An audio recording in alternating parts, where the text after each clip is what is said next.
এখানে এরা তিন বন্ধু খুব মজা করছিল। তারা খুব ভালো বন্ধু, একসাথে ঘোরে, একসাথে খায় আর একসাথে খুব মজা করে। একদিন তারা ঘুরতে ঘুরতে নদীর পাড়ে যায়। সেখানে দুজনের মধ্যে ঝগড়া লেগে যায়। তারপর এই মেয়ে বান্ধবীটা এসে এদের মধ্যে ঝগড়া থামানোর চেষ্টা করে, কিন্তু অ্যালবার্টো প্রচন্ড রাগী। সে এখনো পর্যন্ত এদের উপর রেগে আছে। সে কিছুতেই নিজের রাগ কন্ট্রোল করতে পারছে না। রাগের মাথায় সে জলে ঝাঁপ মারে।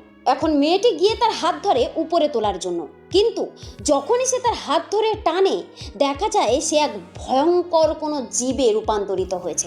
তার পুরো শরীর নীল, পিছন থেকে লেজ বেরিয়ে এসেছে।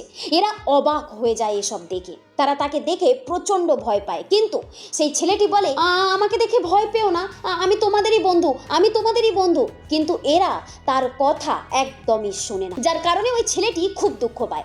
এখন আগে কি হবে? তাহলে কি তার বন্ধুরা তাকে মেনে নেবে না? আর সে হঠাৎ করে এমনটা কিভাবে হলো? কিভাবে সেই ভয়ঙ্কর রূপে পরিণত হলো? জানতে দরকার চ্যানেলটিকে সাবস্ক্রাইব করে ভিডিওটি লাইক কমেন্টে পার্ট 2 লিখবেন। ধন্যবাদ।